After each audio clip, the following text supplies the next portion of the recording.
Oi, gente, tudo bem? Aqui é a Maria Fernanda. Eu fiquei de apresentar o livro Pretessência. Ele é um livro construído a partir do sarau que tem aqui em Porto Alegre, no Rio Grande do Sul, o sarau Sopapo Poético. Então, por isso, eu vou, na verdade, apresentar o sarau um pouco para também apresentar o livro, tá bom? Então, aqui tem a lista das autoras e dos autores que participaram, né, dessa edição. Eu acho esse um livro revolucionário, né, uma editora gaúcha, Libretos, publicando apenas escritoras e escritores negros, poesia, né, a maioria mulheres. Eu não conhecia todos, né, eu li todos, eles têm estilos variados, né, composições bem variadas, são pessoas de idades variadas, né, de origem aqui dentro do Rio Grande do Sul variada, é bem interessante, né. Aí tem esses três autores que eu conheço melhor um pouco o trabalho deles, né? A Fátima Farias, que escreveu o livro Mel e Dendê, inclusive deixei o WhatsApp dela ali para quem quiser adquirir o livro. Pelo nome já dá para sentir, né, que tem presente bastante a temática da culinária e ela traz essa questão das doçuras e amarguras da vida, né? Mel e Dendê. Então eu diria que é uma poesia temperada, digamos assim, né? O livro da Lilian Rocha, Meninas de Trança, eu tinha, mas emprestei, não sei cadê, aqui tá o Mel e Dendê. Esse livro também é bem bacana. A Lilian Rocha participou de uma atividade com os meus alunos da EJA, na Feira do Livro de Porto Alegre, e ela tem um vozeirão, assim, é uma apresentação bem bacana.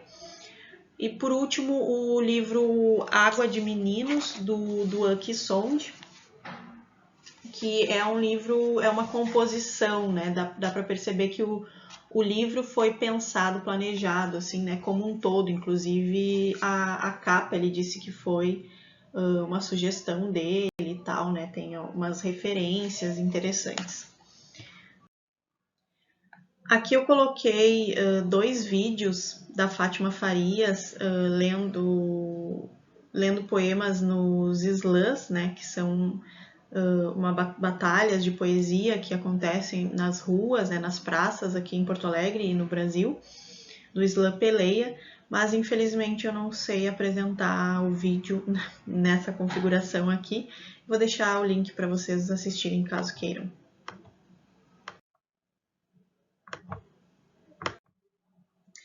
Aqui então, falar um pouquinho da apresentação e do prefácio do livro Pretessência, né?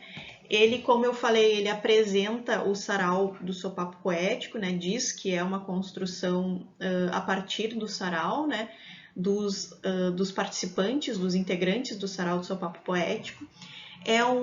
Dá para ver que é uma apresentação, um prefácio bem festivos, né? Tem bastante ponto de exclamação, né? Dá para sentir um pouco daquela abertura com o sopapo, com tambor, né? Que tem no sopapo poético. O sarau do sopapo poético, para além de ser um sarau, ele é também um evento cultural, né? Porque ele tem exposições, essa obra aqui do Paulo Correia, do Giba Giba com o sopapo, foi exposta no sarau do sopapo. Ele tem feira e tem toda uma estrutura assim de movimento que não é exatamente como os saraus que a gente tem em mente, né? Então, eu nunca fui no Sopapo Poético, mas eu li esse artigo, então, é Sopapo Poético, Sarau de Poesia Negra no Extremo Sul do Brasil, escrito pela Pamela Amaro, que é também uma das autoras deste livro, pelo Júlio Souto Salom, pela Ana Lúcia Tetamanzi. Eles contam um pouquinho de como é a estrutura do sarau do Sopapo Poético, né? E eles têm, a um determinado momento, inclusive, comparam, né, com o sarau elétrico. E é interessante que o sarau elétrico, ele é um sarau que tem pessoas brancas, né, sentadas numa bancada com uma iluminação em cima deles, um foco em cima deles, nenhuma participação do público, né, num ambiente que é o Ocidente Acústico, um bar aqui de Porto Alegre, né, que tem um ambiente pouco ventilado, assim, fechado, escuro, né, uma coisa bem diferente, muito diferente da proposta do Sarau do Sopapo Poético, que tem toda uma estrutura de abertura, de feira, de movimento, de roda, de tambor, de musicalidade, de homenagem, antes de começar, tem a saudação aos orixás, tem também, é dividido em alguns momentos, tem um momento em que as crianças vêm para o centro da roda, né, que eles chamam de sopapinho poético, tem toda essa construção, né. Depois, nesse artigo ela também faz uma reflexão sobre a importância do sarau do sopapo poético para a literatura negra, para a literatura afro-gaúcha. E eu trouxe aqui uma citação que eu acho que contribui para a gente olhar depois para as temáticas que aparecem nesse livro, né? O encontro artístico do indivíduo negro com sua comunidade estabelece-se como celebração festiva, caráter preservado na memória do corpo e da voz que encarna esse saber posto em liberdade. É como se, em resposta às feridas traumáticas legadas pelo passado da escravidão, os grupos negros intuíssem que se fortalecem quando cantam e dançam. Então aqui a gente vai ver depois nos próximos slides que as temáticas do livro do Pretessência, elas trazem, né, também essas temáticas presentes, essas questões presentes no Sarau Sopapo Poético, e que traz essa questão das feridas, do racismo, da escravização, mas traz muito mais o canto, a dança, a celebração, as homenagens, né? Traz muito mais disso, dessa questão da ancestralidade, enfim. Aqui tem o novo livro, né, que o pessoal do Sopapo Poético publicou. Eu comprei já, mas ainda não tenho em mãos. Aconselho que vocês procurem, porque deve ser bom, deve valer a pena. Então, eu passei para a questão das temáticas deste livro aqui, né, do Pretessência, que é o que eu estou apresentando. Como eu falei, tem a questão das feridas, né, do racismo, do absurdo cotidiano que é viver o racismo, né, que o Jefferson Tenório costuma falar sobre esse absurdo do cotidiano. Tem denúncia, né, em relação ao genocídio, encarceramento, desigualdade, a fome, a pobreza, a miséria, a escravização, o sequestro, né, da população negra da África, dos povos negros, navio negreiro. Tem esses aspectos doloridos, né? E aí eu destaco ali um verso da página 92, né, deste livro, que diz: esquecer dói mais que lembrar. Então, ressalta essa necessidade, né, de fazer essa denúncia, ao mesmo tempo que muito mais do que denúncia, do que as feridas, do que o sofrimento, tem muita resistência, muitas referências à ancestralidade, à questão da África, da diáspora, à religiosidade, os sincretismos, as epistemologias, né, dos povos africanos, afro-brasileiros, a questão da musicalidade, da dança, ubuntu, ancestralidade, periferia vista de uma forma positiva e várias outras temáticas nesse campo, digamos assim, né? Dentro da representatividade tem muitas homenagens, é um livro que tem muitas homenagens mesmo. Eu citei alguns, né? Lanceiros Negros, Negrinho do Pastoreiro, Oliveira Silveira, Mandela, Zumbi, Dandara, Carolina, Carlos Santos, Liga dos Canelas Pretas, Lupicínio Rodrigues, Jair Rodrigues, Giba Giba e tantas outras pessoas são homenageadas em diversos poemas deste livro, né?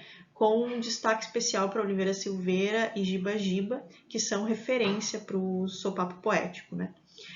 Eu coloquei ali também uma lista de outras temáticas que aparecem: amor, afeto, tesão, maternidade, saudade, tristeza, alegria, força feminina, infância, comida, trazendo essa ideia também do Jefferson Tenório do avesso, né? Aquilo que está para dentro da pele, que a pele não importa, né? E obviamente tudo isso também, amor, afeto, tesão, maternidade, saudade, tudo perpassado pelas questões que eu disse anteriormente, né? Pelas temáticas anteriores. Tem também presente metalinguagem, né? Vários poemas que refletem sobre a questão de ser poeta, ou de produzir poesia, ou de brincar com as palavras. E também vários poemas que são sobre o sopapo poético. Vários poemas que refletem e homenageiam este sarau, né? O que é bastante legal. Também aparecem as questões de território, né? Tem um poema sobre o mercado público, quando ele pegou fogo. Aparece a questão do Internacional ter sido um dos primeiros times a aceitarem jogadores negros, lugares, bairros, elementos da tradição gaúcha. Eu destaquei aqui um trecho da página 100. Aqui no Porto dos Casais está virando moda. É o coral do Secune, pospapo poético, afro-sul, odomodê, negra aldeia, canga de samba, como diria o professor Oliveira Silveira, o diabo a quatro. Isso aqui, várias vezes, tem essa pegada de reforçar a ideia de que sim, tem preto no sul, né? Porque existia essa ilusão da Europa brasileira que não é, né? E os slams, também nos slams, tem muitas vezes, isso é um grito, né? Tem preto no sul, é uma expressão muito repetida, né? Então, para contribuir na análise da literatura negra, né, que a gente tem lido até aqui, e do livro Pretessência, do Sarau do Sopapo Poético, eu trago um texto da Conceição Evaristo, que está neste livro. Né? Esse livro eu recebi ele de presente, por ter recebido a Conceição na nossa escola, aqui em Porto Alegre, na Escola Morro da Cruz, e esse título, A Escrita de Nós, é inspirado num evento que aconteceu na nossa escola, em que a Conceição conversou com um aluno, uma criança de 6, 7 anos, e a professora pediu para que ele dissesse, para que alguém dissesse o que era escrevivência. E aí ele pegou o microfone e disse: escrevivência é escrever de nós. E a Conceição gostou muito dessa definição, e eu acho que muito ela gostou, porque ele não disse a escrever de mim, a escrever da minha vivência, ele disse a escrever de nós. Então eu relaciono aqui o conceito de escrevivência com essa expressão, essa palavra que dá título ao livro, né? Pretessência. Tanto essa questão da vivência quanto essa questão da essência não quer dizer aqui de um indivíduo, né? Mas quer dizer aqui a vivência negra. A escrita foi sempre feita por pessoas brancas que não tinham a vivência negra. E agora a gente tem as escrevivências, a escrita das pessoas que têm a vivência negra, que fazem parte desse coletivo negro, né? E a essência, as pessoas que têm a essência preta, né? A pretessência, né? Essas pessoas são as que produzem a escrevivência, as que têm a pretessência. Então, o nome do artigo da Conceição nesse livro é A Escrevivência e seus subtextos, e aí tem um subtítulo ali que é Escrevivência como fenômeno diaspórico e universal, que eu acho que isso aparece bastante também, né? A questão da diáspora aparece bastante no livro Pretessência. Eu vou ler um trecho então. Nossa escrevivência traz a experiência, a vivência de nossa condição de pessoa brasileira de origem africana, uma nacionalidade hifenizada, na qual me coloco e me pronuncio para afirmar a minha origem de povos africanos e celebrar a minha ancestralidade, e me conectar tanto com os africanos como com a diáspora africana. Então aqui aparece também essas questões que eu disse que aparecem muito no livro, né? Essa celebração e essa união entre as pessoas negras de qualquer parte do mundo. Depois tem algumas citações que são de uma outra parte do artigo, né, do subcapítulo ali, do subtítulo que chama A Literatura de uma Mulher Negra e a Inovação de um Projeto Literário Nacional, né, para pensar a escrevivência para além da Conceição Evaristo, né. Como pensar a escrevivência em sua autonomia, em sua relação com os modelos de escrita do eu, autoficção, escrita memorialística? ouso crer e propor que, apesar de semelhanças com os tipos de escrita citadas, a escrevivência extrapola os campos de uma escrita que gira em torno de um sujeito individualizado. Creio mesmo que o lugar nascedouro da escrevivência já demande outra leitura. Ou seja, eu trouxe essa citação porque para pensar um pouco, né, do quanto, quando a gente pega o conceito de escrevivência e pega um livro e diz, olha, é escrevivência porque aqui o autor mostrou uma coisa que aconteceu com ele. Isso não é escrevivência, não é isso que faz de um texto escrevivência, né? A gente não tem como saber, né, muitos dos poemas que estão aqui, por exemplo, se as pessoas viveram exatamente aquilo, né? Mas a coletividade negra vive cotidianamente, né? E por isso que é escrevivência, e não porque o autor viveu ou não viveu, né? A gente vai seguir nessa temática nos próximos slides.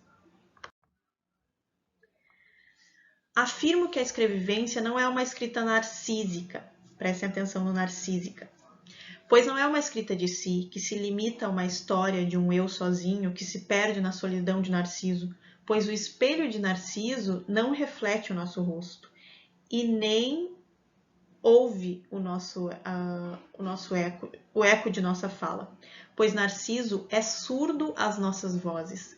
O nosso espelho é de Oxum e de Iemanjá. Então, ela afirma aqui que escrevivência não é uma escrita de si.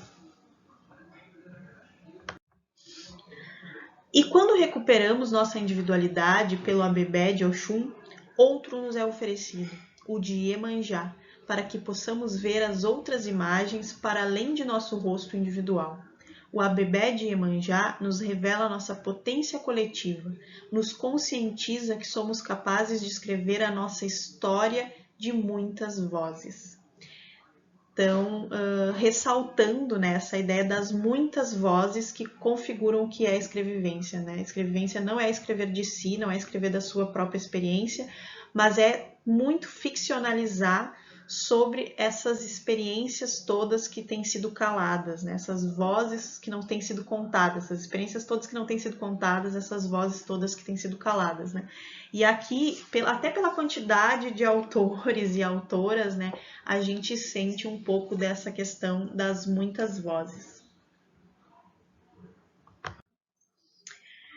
Então, para finalizar, né, eu trago aqui a imagem do Narciso e da Eco, ao lado, em cima, na verdade, né, da imagem do sarau elétrico, que é o sarau aqui que eu comentei antes, lá no início, né, que é um sarau famoso aqui em Porto Alegre. E ao lado trago, então, a imagem de Oxum e Iemanjá, com crianças no colo, né, lembrando o sopapinho poético, segurando o mesmo espelho, e esse espelho virado para quem olha a imagem, né? E embaixo ali as imagens do sarau do sopapo poético, né, em roda, as pessoas, umas em pé, umas sentadas no chão, um outro clima, né, ao lado tem as crianças brincando em pé, umas no meio da roda. E eu termino então a minha apresentação com essas imagens. Obrigada.